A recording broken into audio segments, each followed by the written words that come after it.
All good. It takes time.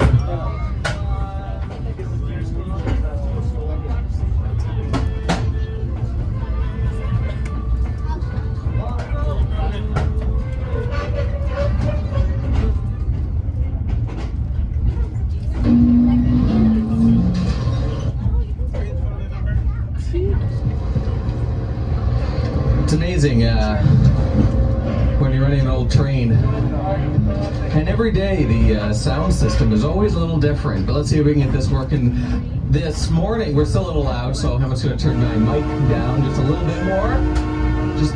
You got that down. There we go. Let's see how that is. Welcome aboard, ladies and gentlemen, of Waterloo Central Railway's Victoria Day trains today. On behalf of your volunteer crew, I want to welcome you all aboard today. Hope you have an amazing trip. Hopefully, you can all hear me in here. I can hear myself. How about first class up there? Way up there. Grant, just move to one side. So we get a little wave to me at the aisle if you can hear me in first class. I see a couple waves. There we go. Just want to make sure there. So we're on our beautiful trip through the Midnight countryside here. We're making a couple stops.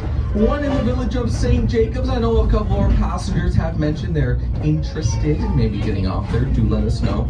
And we do go all the way up to Elmira to now. Keep in mind you're on the noon train. There's only a few runs back to the market. The soonest being, of course, 1:25. Either way, if you are getting off at the village or Elmira, please let us know. We do want to get ahead of that and make sure you know what's going on and give you some information.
Yeah, okay. That makes sense.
King Street once again.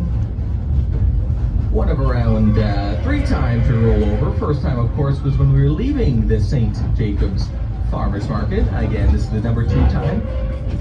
And it will be one more time as we leave the village of St. Jacobs, out the big old Conestoga River. Now on the right hand side, you're going to see one of our village Mennonite homes here. Now you can see the cliff. Now the saint was added to the name simply to make it sound more pleasing. It sounded better.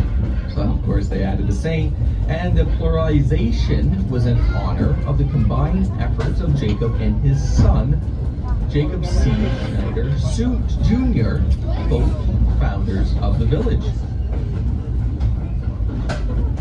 Now located in the village here, as we continue past, we're coming up to Home Hardware's headquarters on the left-hand side of the train there. The Home Hardware was founded right here in the village of St. Jacobs. And they have kept their headquarters here ever since. Once again, those headquarters on the left. Now, it being Victoria Day, of course, it's going to be a little quieter in the office park today. So you won't see too many vehicles parked out there, but that warehouse is probably still busy working back there.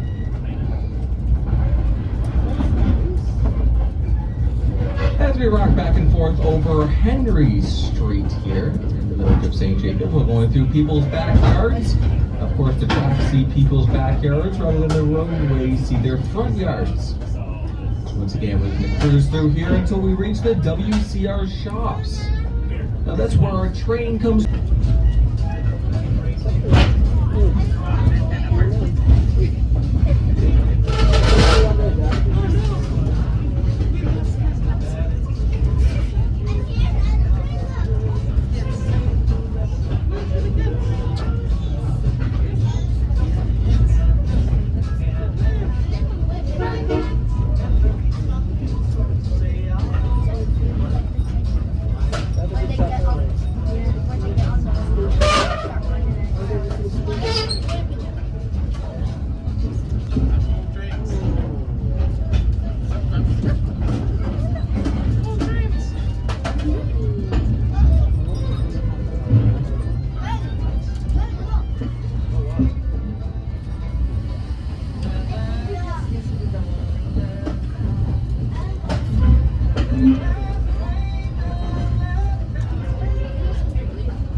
Call for the village, just double checking anyone. We're on a road trip. Okay, we'll go have some more fun up there then.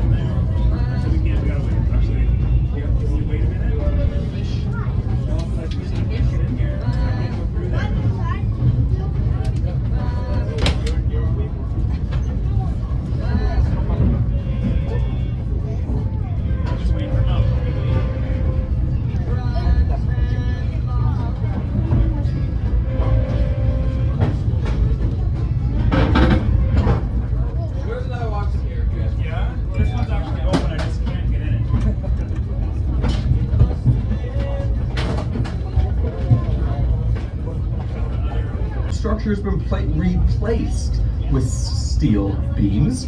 The Conestoga flows into the Grand River and then ultimately all the way to Lake Erie. Now from here, continuing north, you may also see some wildlife along the line in the farmer's field and the tree. They call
go over here, you will see a couple telegraph poles still standing.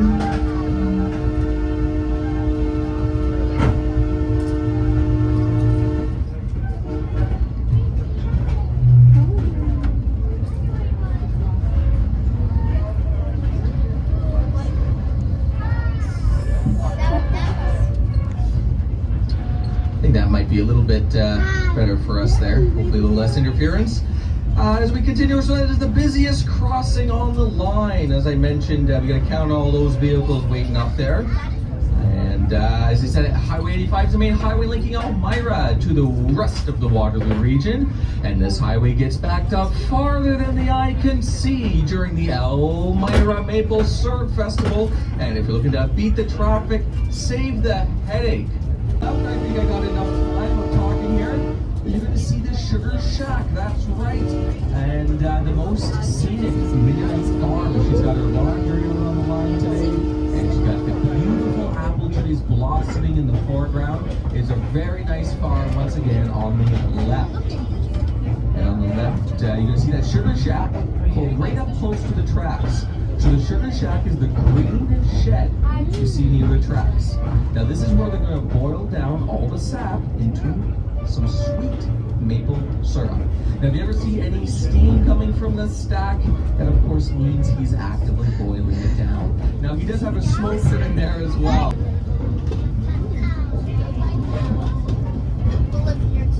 Lots of cows out there. There'll be some more coming up, I think. 95% sure. It's a beef cattle farm down the line that way. Yes. I like farming.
Stopped here for about just a couple minutes. The train can get a little rocky, and if you're a little nervous before, the train will be stopped. You're going to come up to our snacks on the track snack bar to grab either a light snack, very light snacks, so light beverages, or one of our merchandise. If you're looking for a new hat, fashionable hat or a t-shirt, come see us. We can help you out with that as well. Now in the future, we're about to have coffee on board the train as well. It's part of our snack bar. Unfortunately, it's not confirmed today. Still working on that one, but coffee will be coming next time you're on the train.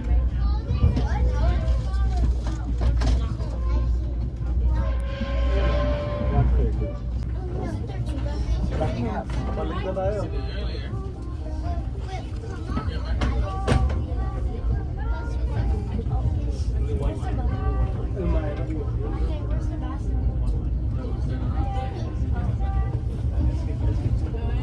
We can go. Sorry,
I'll be completely honest, I don't quite know what that machine is. It looks like some kind of plow that can be used as drilling as well. Now that is usually where his wife will set up her beautiful gardens, and she will have different rows of different veggies growing there. And exactly, there's probably her right there planting some in her. Now the Mennonites have been in Canada for nearly 200 years. They're very well established in certain parts. In 2015, there was 2 million practicing Mennonites worldwide, with Canada to be home to 1,000 of them. Now the old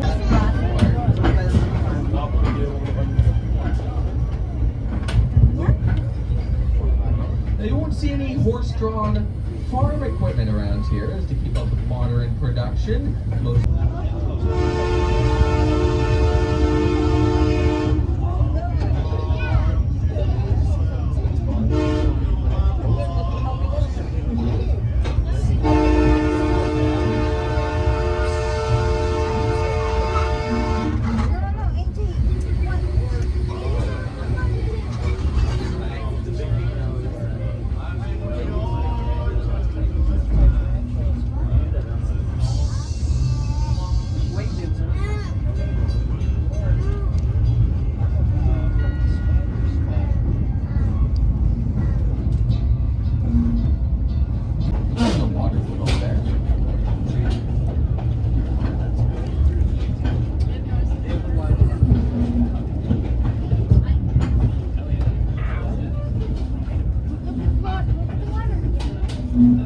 when we head over to Conestoga, we will notice a couple things after the bridge.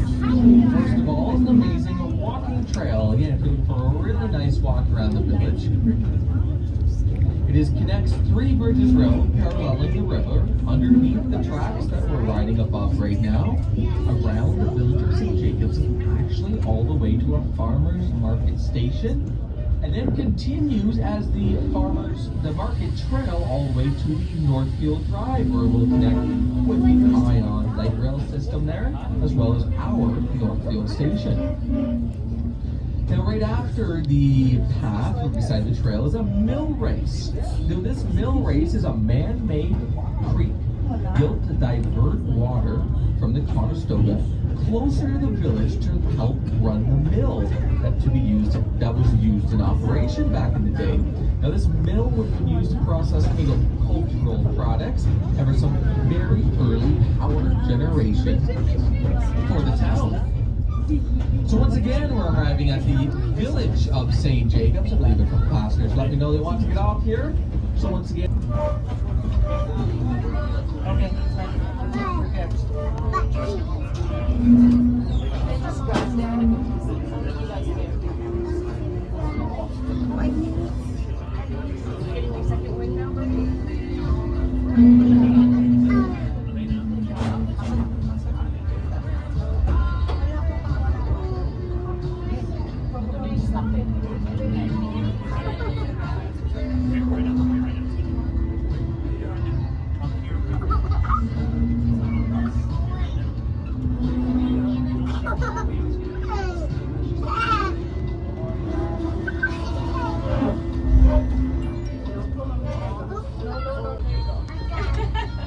you're the one that wants to walk.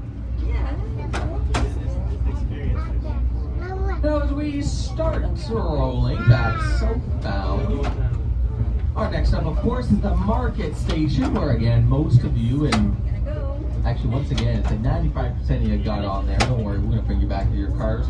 And of course, any passengers to Northfield, don't worry, we're going to bring you all the way back down there to maybe get your eye on train, or maybe that's where you parked today. Once again, we're going through the WCR yards, so you can again and take a look around all of the different equipment sitting on both sides.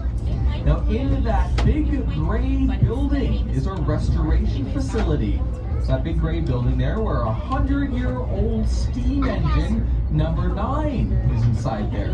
Now, built in 1923 by Montreal Locomotive Works for the Essex Terminal Railway Company of Windsor, number 9 worked with them until 1962. One of the very last steam locomotives in Canada in revenue freight service. She was then used as a factory heater in a local industry to steam up pipes and provide heat. In 1986, the late, great Don Broadbear found number 9 and was chosen for restoration. After being brought to the Nanticoke coal power plant for disassembly, as they had the huge overhead cranes, she was then moved to the Elmira County Railway Museum for final restoration. And on October 2nd, 1997, she was steamed up for the first time since 1962. Over 50,000 volunteer hours went into bringing number 9 back into operational order. Now, the historical coaches you're riding are not quite that old. These cars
just roll by one of our last farms online today. Mr. Mark's farm there. And the market's not open today, so you're gonna go for a nap going there to pick up your produce. But I always do recommend if you're going to pick up your produce, either way, even at the grocery store, to go check out some of these local farmers. A lot of them do sell the local produce right on the farmstead. And even at the St. Jacobs Market, you might be surprised by how far away some of those trucks come. You have those big refrigerated trucks for a reason. So I always recommend go to your local farms right down the road, because of course when you buy a tomato from them, you know it was grown 10 feet away in that garden. So I can't stress enough, do check out your local farmers for your produce. A lot of them do sell it right fresh from the farm. Now as we near the end of our tour, I just want to remind you to make sure you get all your belongings, make sure you don't forget any kids left behind will be put to work, so use that to your advantage. I always like to remind everyone to take all their belongings. I mentioned that already. I want to thank two groups of people today. Number one, I got to thank our amazing volunteers here at the Waterloo Central, who will be able to run without our dedicated team of people fully keeping the trains in operation on board here. And of course, in the shop, people will actually fix the train and make the wheels keep turning for us. So I thank those amazing guys for coming today.